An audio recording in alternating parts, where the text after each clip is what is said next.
hit the button. This is the Black Powder Podcast, coming at you live and direct.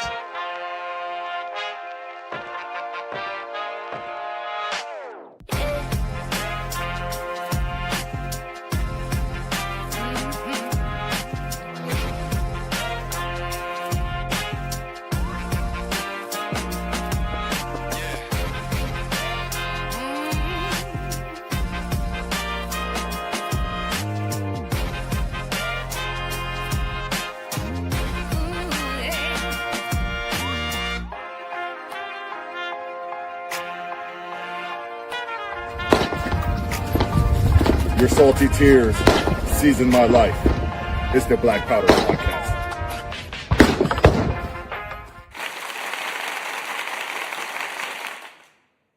Good evening, my fellow Americans, and welcome to another riveting episode of the Black Powder Podcast. I am Marcus Matthews, the only real libertarian, currently battling a bit of a cold, so I ask that you bear with me. As usual, I'm joined by my brother in liberty, Eric Parker, Bull Liberty. How you doing tonight, Eric? I'm doing great, my man. Thanks for having me. Sweet. Tub couldn't make it tonight. He's on his way down to Clearwater, Florida for the Libertarian Convention there. And I want to give a shout out to my guy, Free, who was out here at the California Libertarian Convention last week and did an episode of Are You Smarter Than a Politician? It was pretty good. He also is the one, he made me sick. Free makes me sick. In more ways than one. In more ways than one, he makes me sick. And with that being said, I just want to touch on one thing that happened today that absolutely grinds my gears. We had this Board of Peace thing. I thought backstage you were just saying how you think this is the greatest thing Trump's ever done, and you're glad he's finally coming around. He's coming around. Not finally. In a swamp boat. Kept. Yeah. Promises kept. $10 billion going to an organization he has ultimate control over. What could go wrong?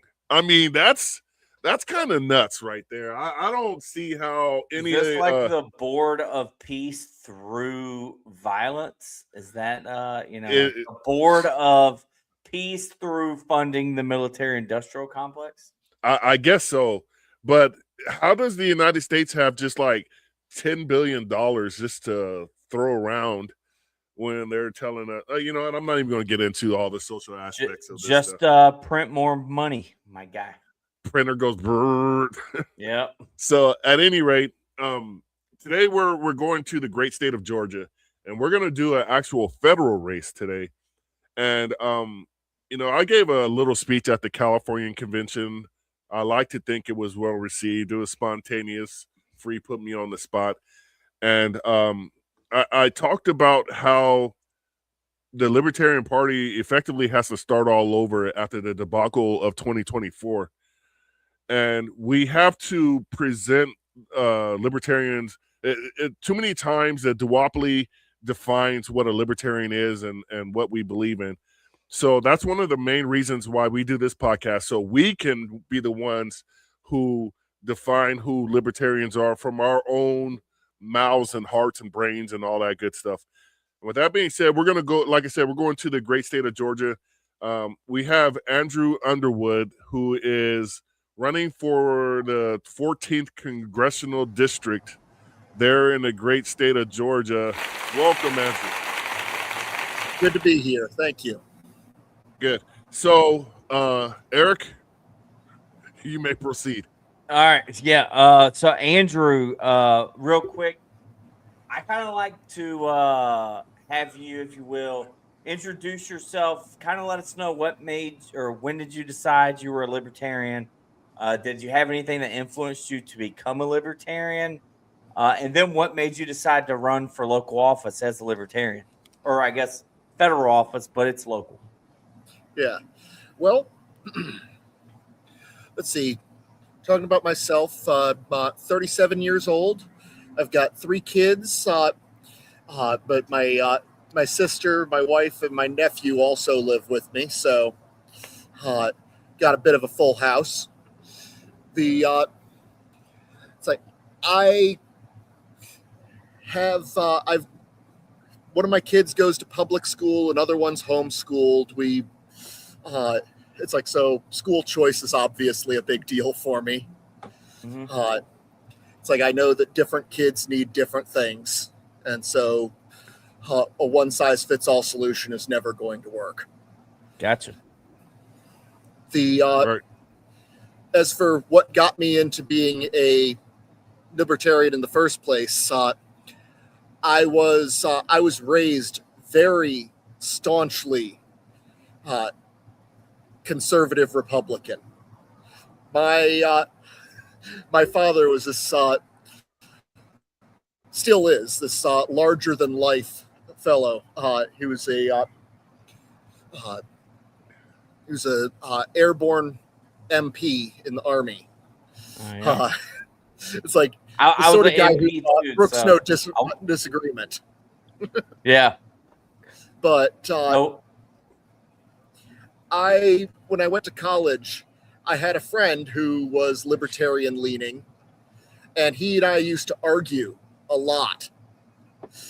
But I was being trained in sciences. I was studying physics, so I had to try and be objective, and he had some really good arguments. So before I realized it, I was agreeing with him on everything.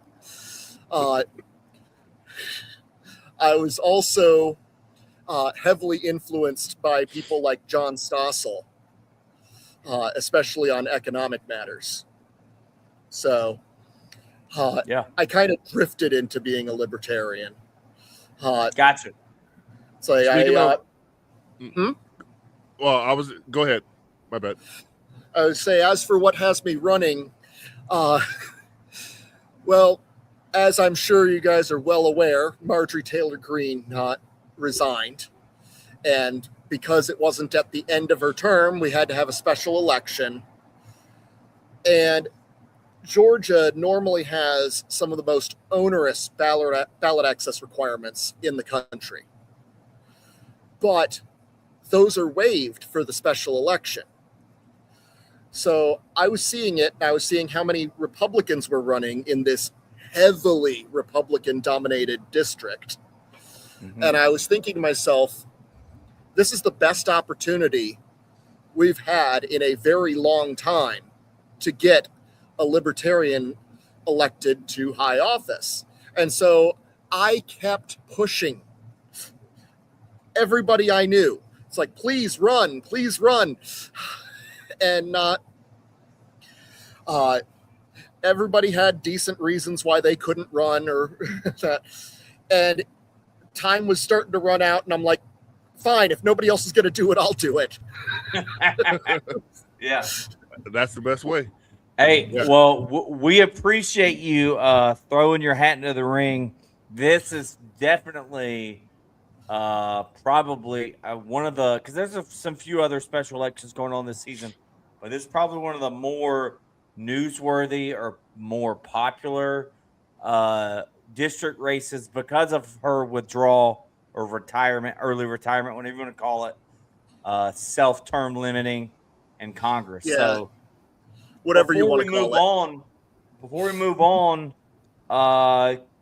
is there anything you could tell us about your district, kind of where it's at in the state of Georgia? So I'm originally from Northeast Florida, and I actually worked at Kings Bay, which is in the sub base in Georgia.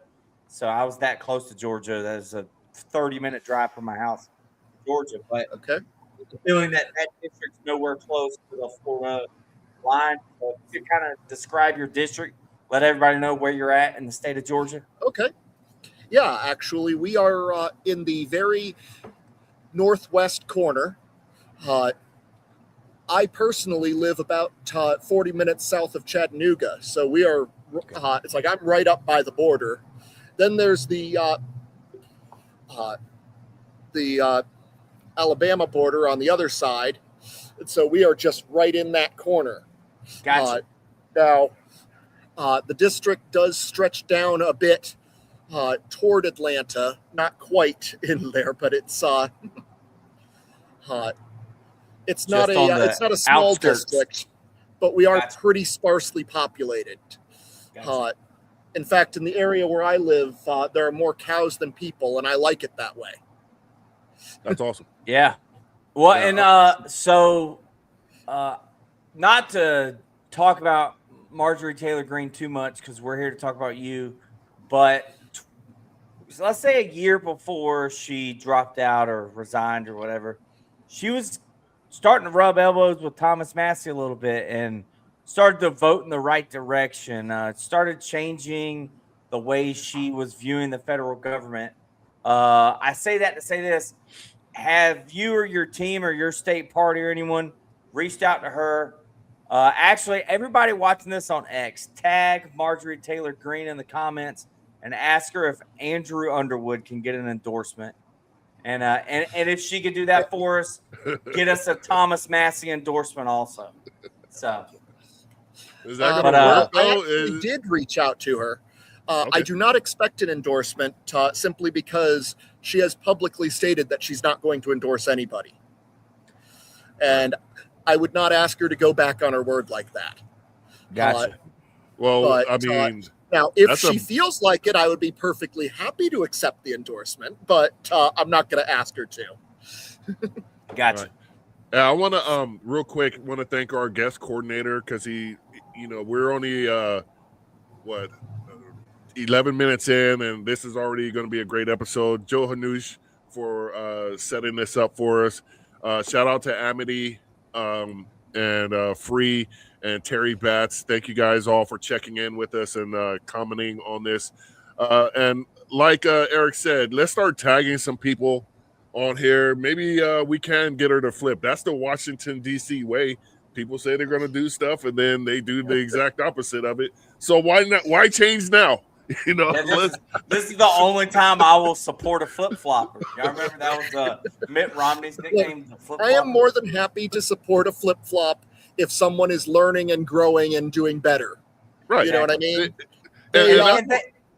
She didn't know we were going to have such a based libertarian running in the race. She thought it was going to be just all the same old Republicans and maybe the occasional Democrat. But yeah, and honestly, considering how the Republican Party treated her toward the end, I mean, if I were in her shoes, I wouldn't want to be endorsing them either.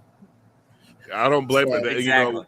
We had Justin Amash on here, and he stood up for himself, and you saw what they did to him. It's crazy how they call it the swamp, but they're all alligators, and alligators don't live anywhere else but the swamp. And it just, why not try libertarian at this point? And, that sounds real basic on the surface, but what are you actually getting with the duopoly? And with that being said, why are you running? What is your main thing or things that you want to achieve? Well, I mean, I've got several issues that I really feel strongly about. Although, before I go into that, I did actually want to bring up something. Our people can actually get better representation out of a libertarian than they can out of a Republican or a Democrat, simply because, as a third-party candidate, I'm not beholden to either party's leadership. I'm not part of their pre-established voting blocks. That makes me the swing vote that they both have to come to if they want to push through their legislation. And so the people of my district end up getting more bang for their buck because I have stronger negotiating power. Sweet. So that's the selling point right there of voting against the duopoly. So, speaking of trying to get some votes in your election, you said it's in March, right? That's the election. Do we have a link March 10th. For his social media or anything there? Yeah, well, I just posted the link for donations. And, this is one of the main things that the Black Powder Podcast wants to do is get libertarians some cash in their pockets. So here's the link. You can also find the link on his campaign page, andrewforgeorgia.com. And we encourage everybody, even if you don't live in the 14th district of Georgia, you can still contribute. Like we say here on the Black Powder Podcast, put your money where your memes are. Just don't be based on social media. Be based with your contributions to the Libertarian Party. We're not asking you to forego paying your electricity bill. We're asking you for $5, $10, $15, $25, $30. Whatever you could give, every little bit counts. And that's very critical to us, getting libertarians not only the exposure, but giving them a chance to win an election. Did you have So you're asking, Marcus? Yeah, go ahead. sorry, No, that you're was asking it. me about issues here, right? Yeah. Honestly, the one that's been weighing the most heavily on me is the debt. We have an extraordinary number. It boggles the imagination when you look at double digits of trillions of dollars. Last I checked, it was what, 38 trillion, or was it still just 36 trillion? I thought it was 39. Either way, I did the math. If you had that much money in dollar bills, it would weigh more than 10 times as much as the Great Pyramid of Khufu. Oh, wow. It's like, this is a Now I preposterous gotta go amount of look money. up. Is that even a big pyramid? No, I'm just kidding. Yes, it is, Eric. It's in the I motherland. gotta go look it up. So It's one I of the just went larger back ones. and Yeah. I just went back and dug into. So whenever I kind of started getting political, I was a Republican, but I was a Ron Paul Republican. I signed way for him and stuff. And everybody knows Ron Paul was famous for. I mean, he talked about the debt when he was in Congress in the beginning. You know what I mean? He talked about debt when he ran for president as Libertarian. But in 2008, whenever I was first introduced to him, you know, we all saw a lot of his debate performances. The national debt was approximately 10.3 trillion then, and he was freaking out about the debt then. I mean, obviously, he's still here with us. It's like, now I wish we could go back to that. Yeah, and be like, Yeah. we were all like, That was reasonable. Some of us were like, oh my God, that's terrible. And we got to do something about it. And they haven't done, neither side, neither Republican or Democrats have done anything. The weird thing is, I don't know that it was ever in the conversation for Democrats. And now it seems like because the Republican Party, most of them are going the complete opposite direction. They don't care about big government. They don't care about the budget. They don't care about deficit spending. They don't care about the debt. You hear some Democrats talking about balanced budgets and stuff like that. Not very often, but you're hearing it now. And, you know, I'm happy to hear it from them. And that goes to a second thing that I'm interested in, and that's single issue coalitions and single issue bills. I will side with anybody who wants to shrink the debt, who wants to get our budget under control. Now, I can disagree with them vehemently and fight them tooth and nail on everything else. But when it comes to this, yes, I will stand up and I will fight them. I will fight with them on the issue we agree on. And I don't see why I have to have the same group of people that I'm allying with on one issue on everything. I cannot. It's like we're reasonable people who have opinions of our own, and we don't have to be defined by what our friend group is. Exactly. What a novel concept, the individual. I could even see you, I don't want to speak for you, but like helping a Democrat get his single issue bill to the floor and then voting against it if you disagree with it on principle, but at least bring that single issue to the floor and debate the issue and vote on it. Because then, which this is why they don't do it, but then people can start holding their representatives accountable. They'll be like, hey, but whenever they shove, you know, welfare and warfare into the same 1,000-page bill, both sides vote for it to an extent so that it passes. when we talk about these, 1,000+ page bills, I physically hurt because there is no single person who has read all of that before they pass it. No. And that makes me incomprehensibly angry, because I look at it as you are signing a contract on behalf of your constituents without reading it. Mm-hmm. And I'm going to tell you right now, I promise I'm never going to vote yes on a bill without having read it in full. If they don't give me enough time to read it, then I vote no on it. Because if you're trying to push it through that quickly without somebody reading it, that means you're trying to hide something. Exactly. Well, that's straight up common sense. And sorry, Marcus, don't use that term on this show. I'm just saying, like, that is straight up common sense. And I can't believe that the voters don't make that a mandate, make that a requirement. If they don't get that campaign promise from someone, regardless of party, they shouldn't support them. Like, every elected representative should have that same stance. And if you got, let's say, 1/3 of the congressional districts, their candidates and incumbents, people challenging and incumbents, both made that promise, and then they were held accountable. Because the moment you get a 1,000-page bill, and then you get the rules changed where it's not even 72 hours, it's less than 24 hours to read a bill and vote on it. Obviously, the congressperson isn't reading it. They might have a boatload of aides, and it's like, here's your 100 pages. You got 8 hours. That's what's. But realistically, it's the lobbyists bringing the bill to them and saying, here's the bill that we want you to support. And they're like, okay. So. Yeah.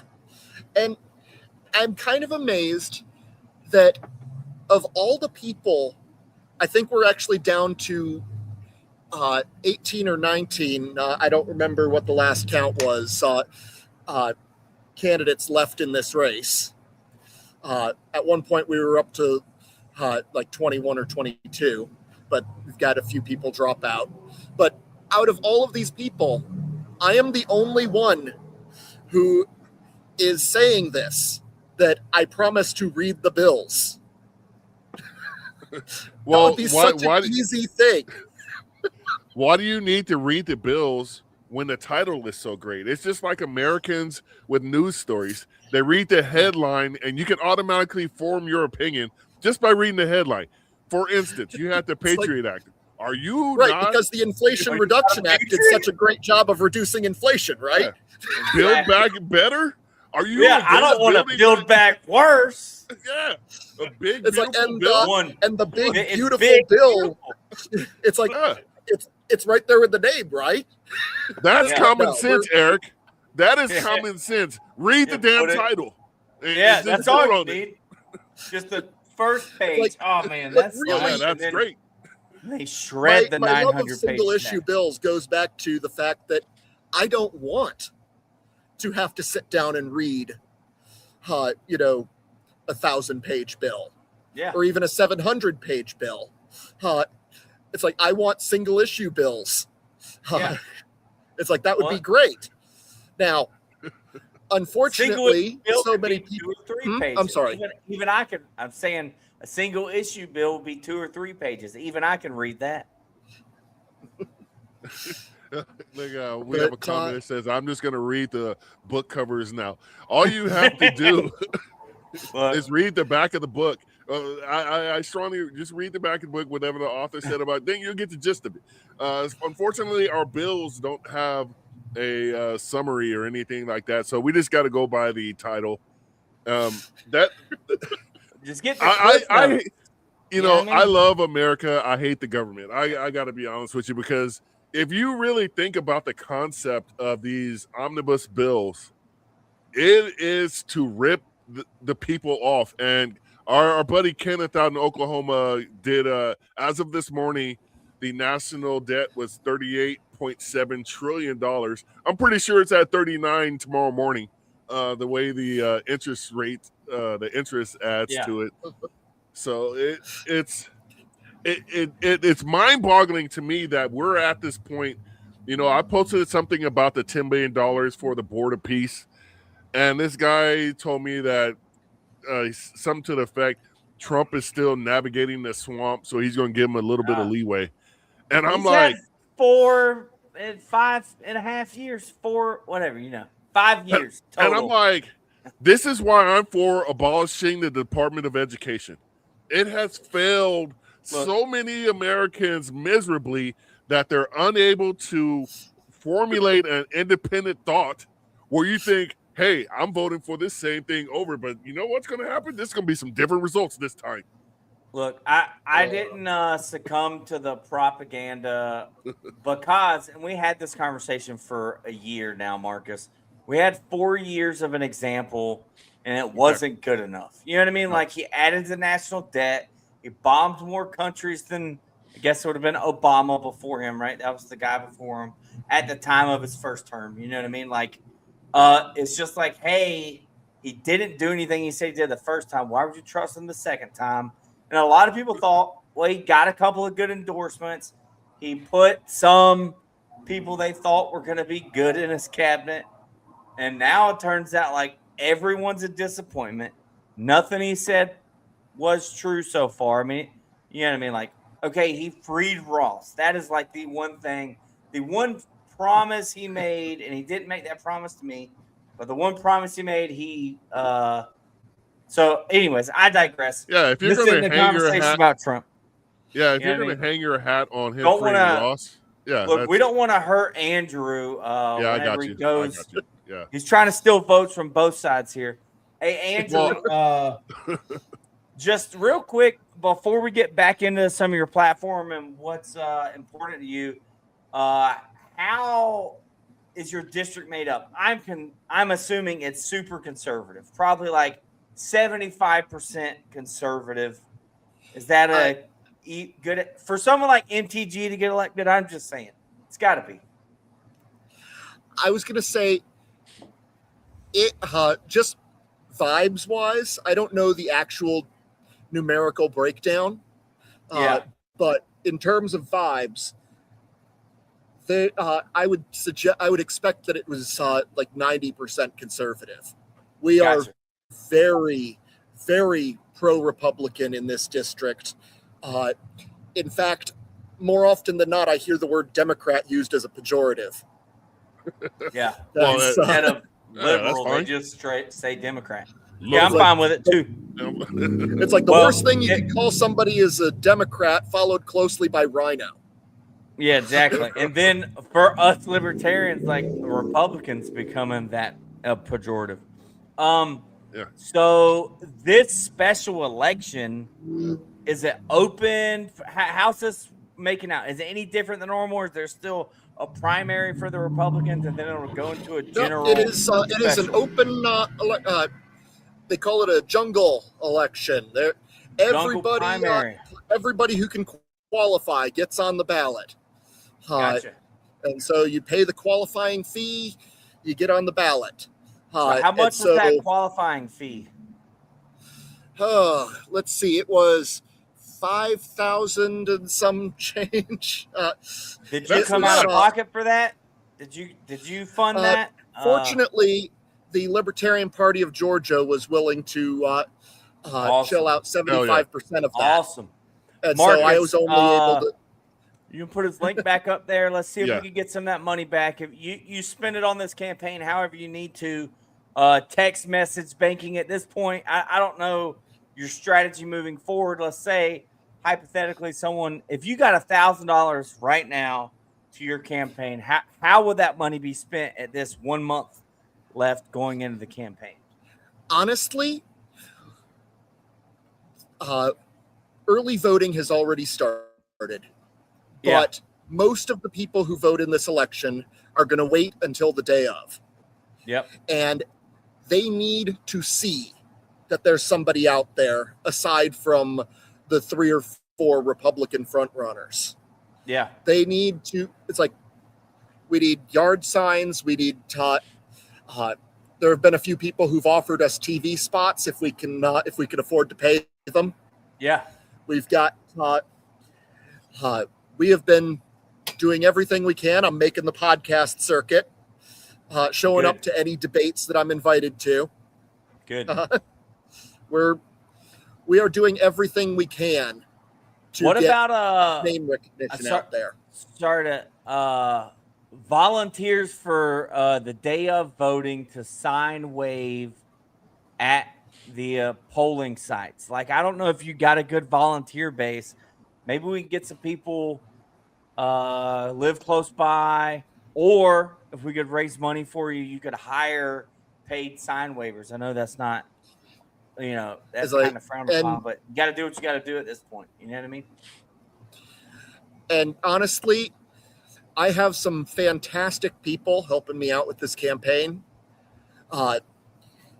And I would trust these guys absolutely when it comes to how we manage the money and what it'll be best used for in order to make this happen.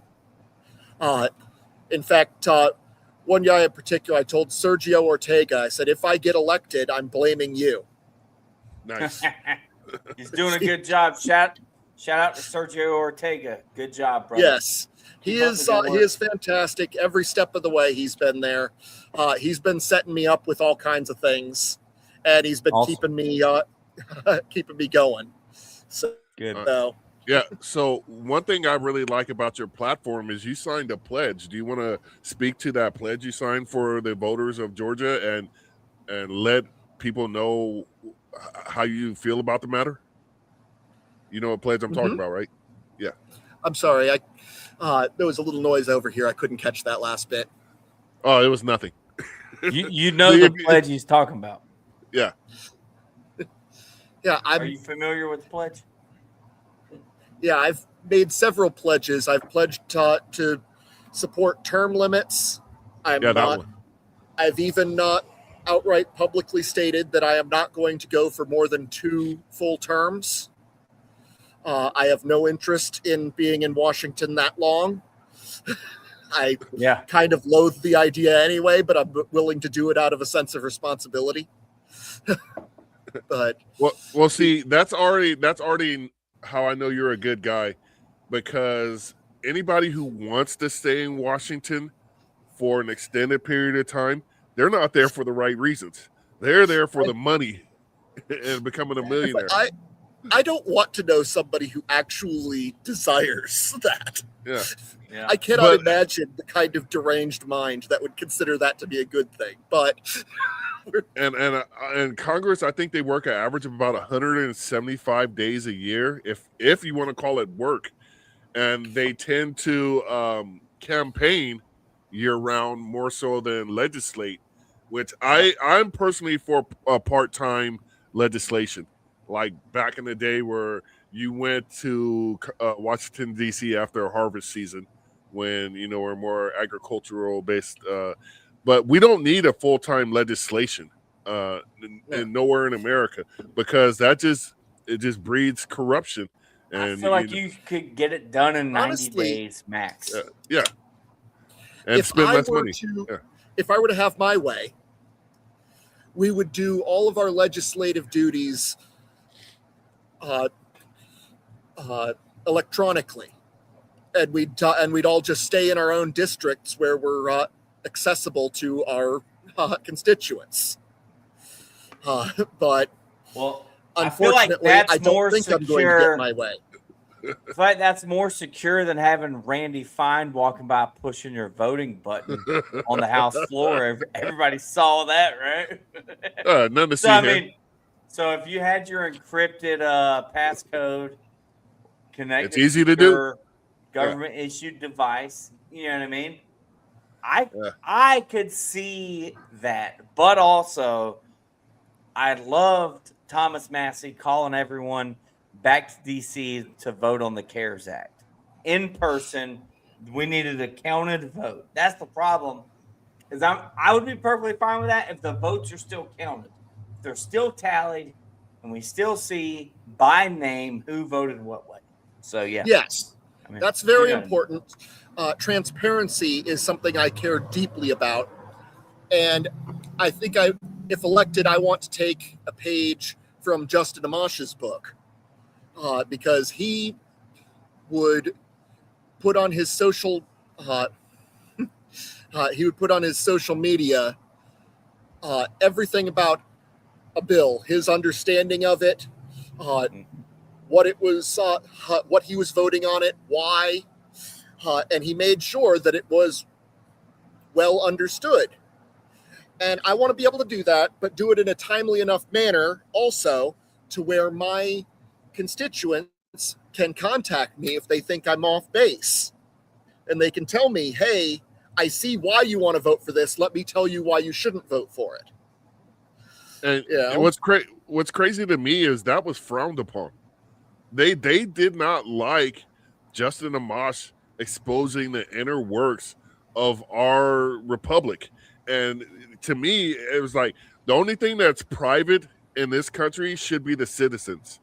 Everything that government does should have a massive spotlight on it, so the American people can actually see. They've separated us from our government completely now, where we are at their, with their monopoly on violence and all of that stuff. There's no connection from the voter to Congress or the presidency anymore, and it's disgusting to me. That's really a sad thing. I want to embody what a congressman was supposed to be from the very beginning. I want to be the bridge between my constituents and their government. It's like I plan on not going in all in on principles. And part of those is making sure that the people who live here, my friends, my neighbors, the people who go to church with me, that they are getting the best representation they can have. Well, we got you one vote from Liberty Boyston. She's in your district. So thank you. She said vote. And for libertarians, that's where all the guns go on and magically disappear. But I know she meant vote. Or you want a free vote? Well, there you go. You get a vote. I don't know what I do with a vote, Todd. My property's landlocked, so. Yeah. But thank you, Liberty. Are you like the start of the Appalachians, or are you further west of that? Appalachians. I'm further west, Todd. I am in a little town called Rock Spring. Nobody's ever heard of it.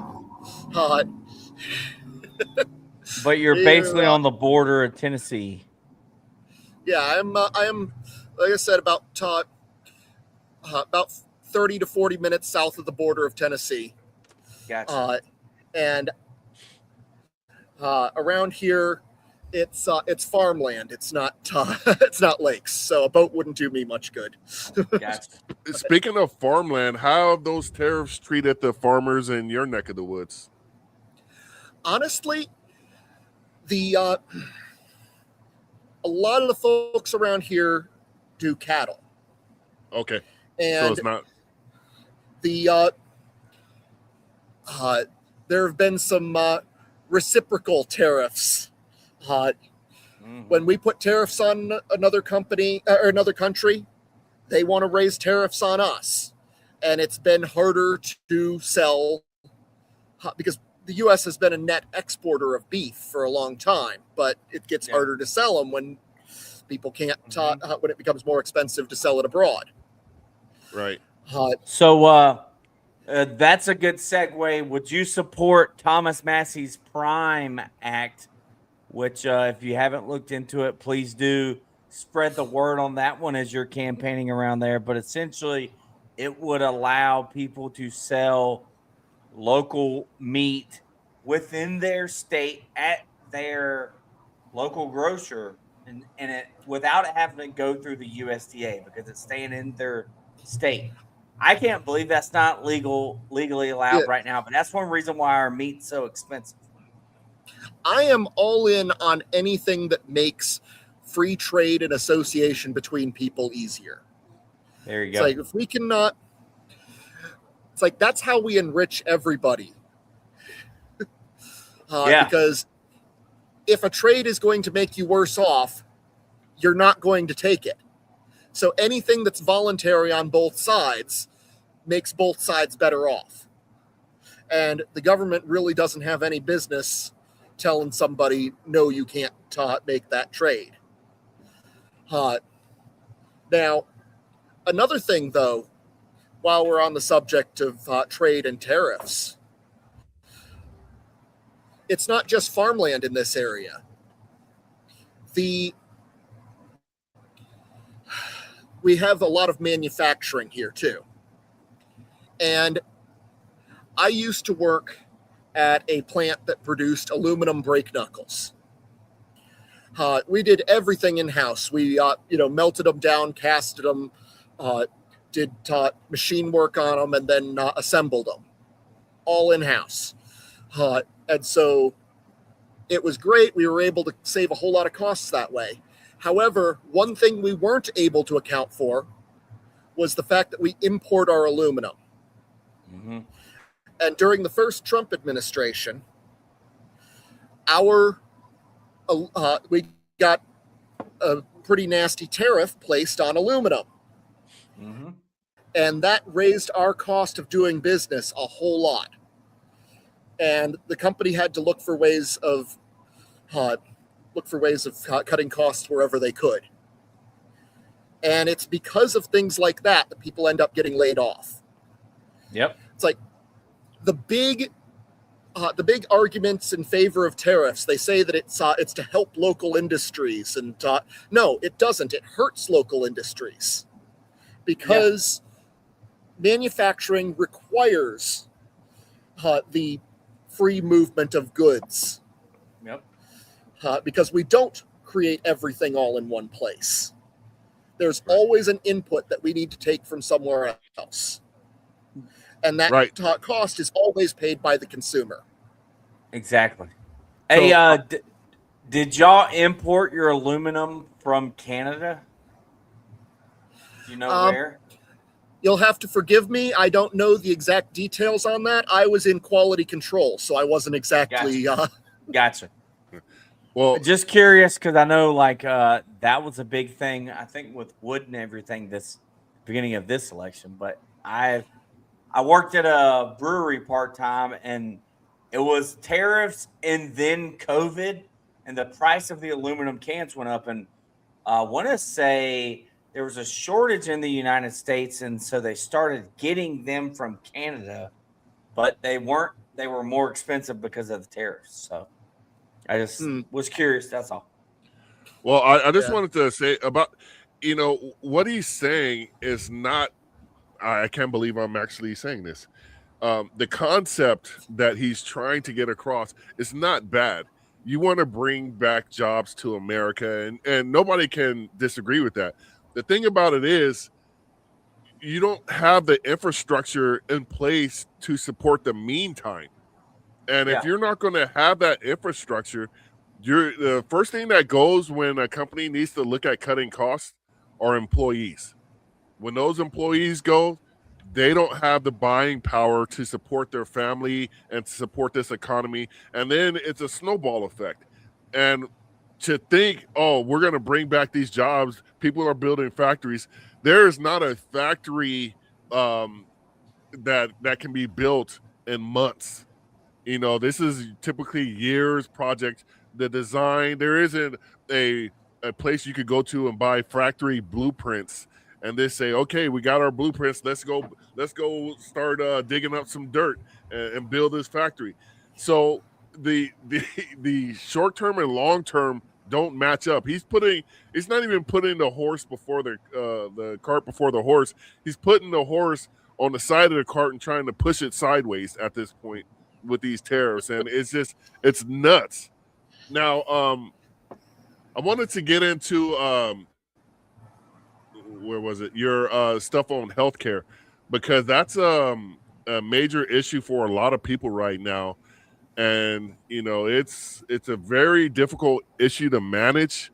And I don't want to put you on the spot here in a bad way, but what is your plan on that? Well, healthcare is one of those things that there's not going to be a one size fits all solution. And everybody wants to have that really quick, really simple soundbite that says, this is what will fix it.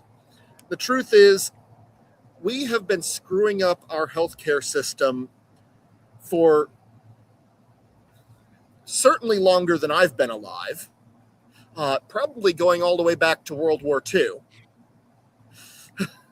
But every fix that we've tried to use has made it worse. And the problem comes down to the fact that we keep taking the costs and separating them from the consumers. We don't have good price signaling anymore, and therefore the whole system breaks down. We have insurance companies in the way between doctors and patients. Then we have the government in the way between patients and insurance companies. We have big pharma getting its fingers into all of it. And really, this is not something that you can solve at a single stroke. But there are a few things we can do that can start to make it better. And while I do have several things that I could suggest, the first steps is we need to, first of all, allow insurance companies to compete across state lines. That is the simplest, most obvious thing to do. It's not going to fix everything by a long shot, but it's your number one simple go-to solution. Then you can start looking at other things. We need to get the government's fingers out of healthcare as quickly as possible, because the most regulated industries are always the ones that end up costing the most. If you look at costs adjusted for inflation over time, it's things like healthcare and college tuition that go through the roof over time. Whereas compare that to consumer electronics. Yeah, the prices drop. We get better quality electronics at lower prices as time goes on. And that's, I have a cell phone here that 10 years ago would not have even been a possible thing to create. And today it's so cheap that even somebody like me can buy it. It's like, and I am by no means wealthy. I was talking with an old guy at work, and he had a suitcase cell phone when they first came out, and he said it would have been the equivalent of like $5,000. Now, he had it for work, but still a $5,000 cell phone when they first came out. And that's that's the point you're trying to make, is like, as technological advances happen and the free market steps up, the more wealthy pay big first, research and development happens, the cost goes down, normal people start to buy it. The problem is, like with healthcare, because the government's been involved for so long, they've had those technological advances, but the price keeps going up. It's not balancing out, and it's not coming down. It's like I am a big economics buff. I got into it when I was in college, when I accidentally took a class in macroeconomics. It's like I did not know what it meant at the time, and I was too foolish to try and drop the class, and so I ended up going through it. All right. We got a question for you. Well, let him finish this point, and then we'll keep the question up. It's like, one thing that I can say when it comes to economics is that everything comes down to price signals. When prices go up, that's where entrepreneurs know that that's an area where they can make money, and so they go to create more supply, and that brings the prices down. When prices go down, that tells people, hey, there's no money to be made in this. They leave and they go find something else where they can do a better service.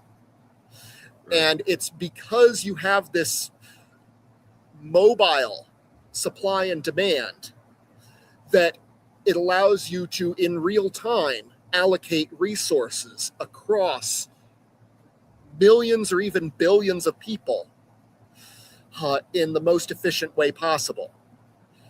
And when you cut off that information, you are not going to have optimal results. And that's what happens when we regulate an industry to the point, and then to the point that we have with healthcare, and then also subsidize these things to create an incentive to keep it broken. Copy. So we now we have a question from my homie Sean. What are your thoughts on Georgia Nicotine Vapor Products Directory Act? Unfortunately, I have not had the opportunity to look into it in detail. I can say that unfortunately, there's not anything I could do about that at a federal level, but I do generally support the idea of limiting the amount of regulation that we have on substances. People should have the choice of what they put in their bodies. Now they should be informed, and if government is to have a role in this, it is to make sure that people are informed making these decisions. But we cannot expect to make people's decisions for them when it comes to control to these substances, whether used recreationally or otherwise. Oh, okay. So he just added some context to that. Basically requiring the FDA approved harm reduction product, adding taxes and funding vape detectors in school. You lost me at taxes, Georgia. Yeah, I'm not on board with this. And you lost me at requiring. If that's what this is about, then no, I'm not on board with that. That basically goes against everything that I just said. Yeah. I do got a gotcha question. If given the opportunity, what is the first single page bill you're gonna bring to the floor for whichever federal agency you want to abolish first? What's it gonna be?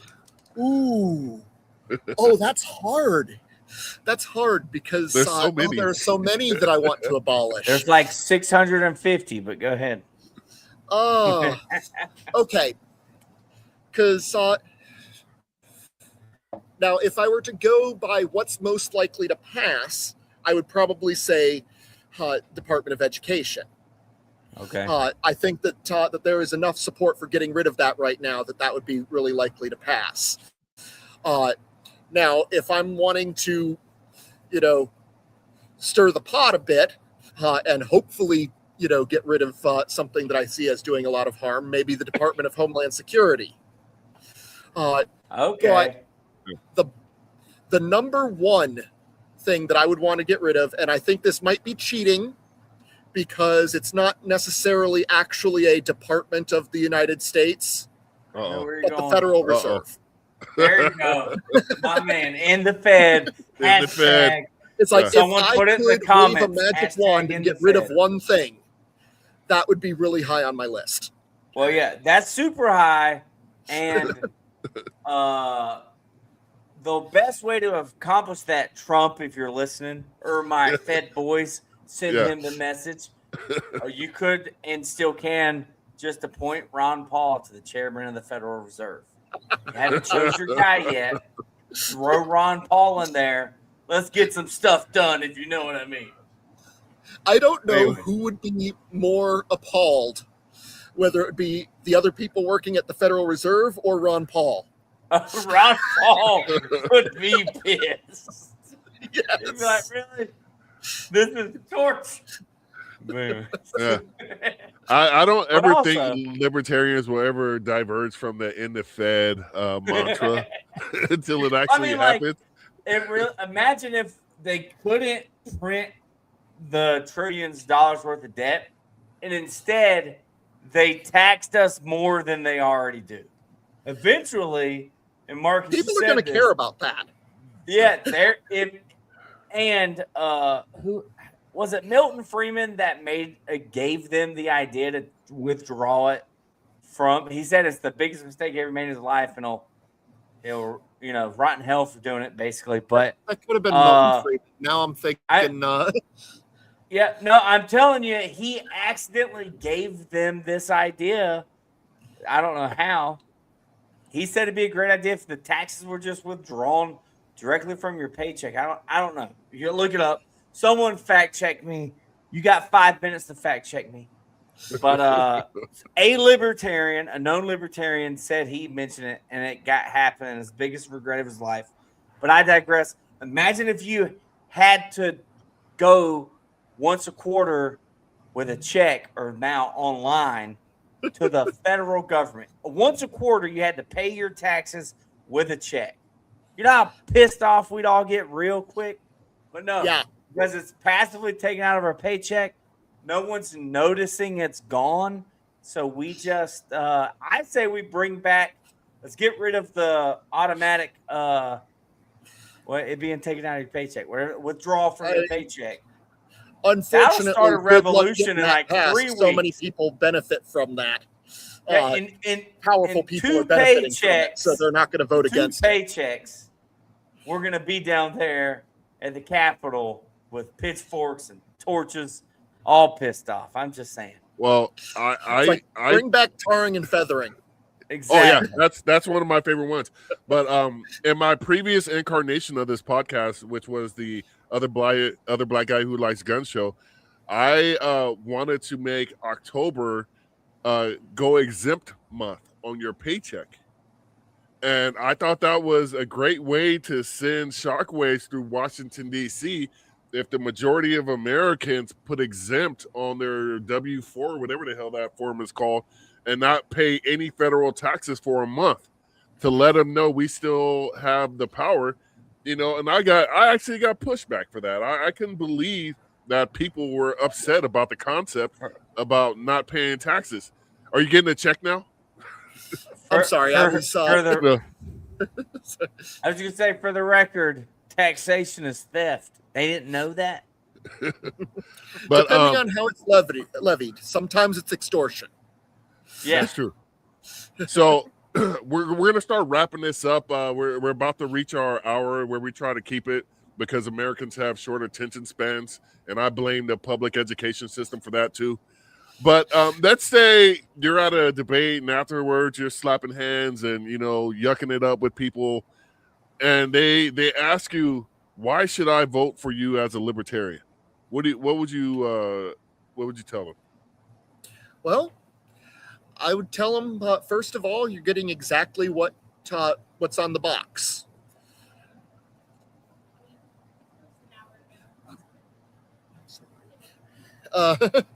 I would tell them, first of all, you're getting exactly what's on the box. Secondly, like I said at the beginning of this, I'm not beholden to either party's leadership.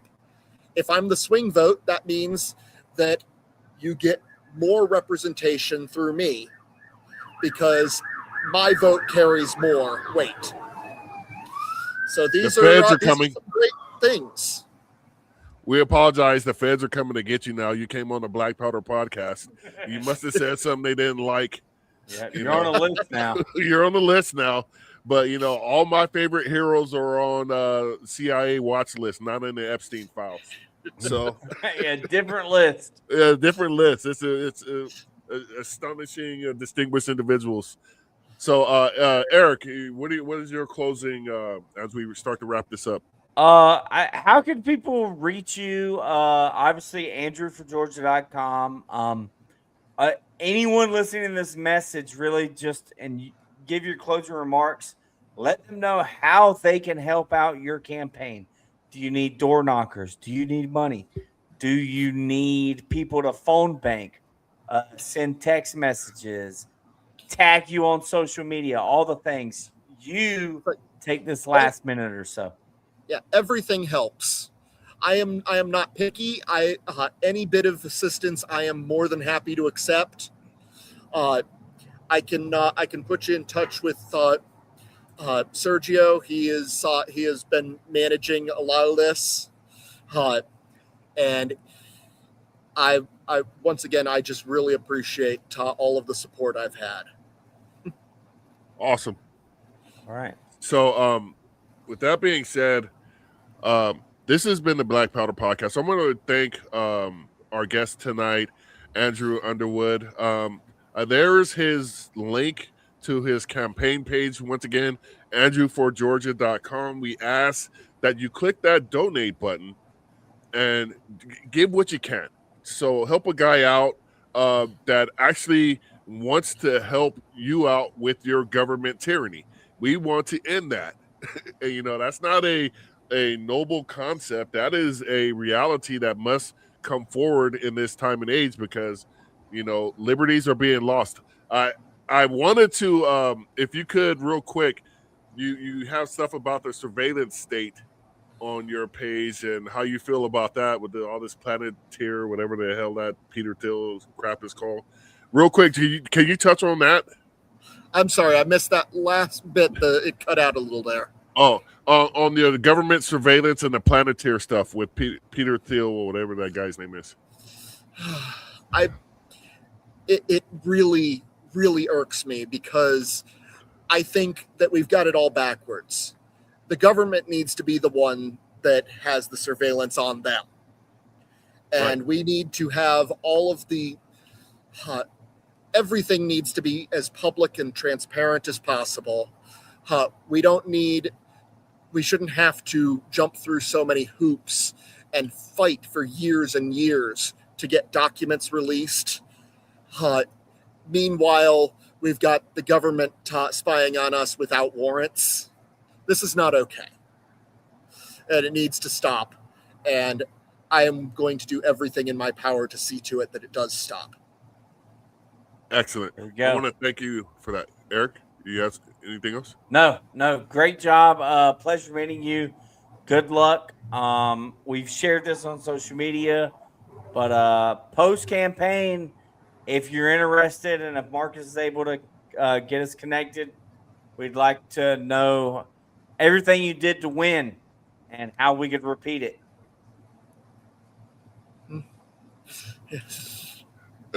All right. So with that being said, Andrew, I ask that you stick around after the closeout so we could just talk a little stuff. But this has been the Black Powder Podcast, the only real libertarian podcast that exists. Shout out to Free Amity, Sean, Terry, Kenneth, Liberty, our guy Joe Hanush. I can't thank you enough for getting us another great candidate. Joe is our guest coordinator, so he's very important to this enterprise. Thank you to the Libertarian Party for sharing this stuff. We really appreciate you guys getting the word out there, getting our good candidates out there, and letting libertarians define themselves. And with that being said, this has been the Black Powder Podcast. And we always end this with live free or die. This is the Black Powder Podcast, coming at you live and direct.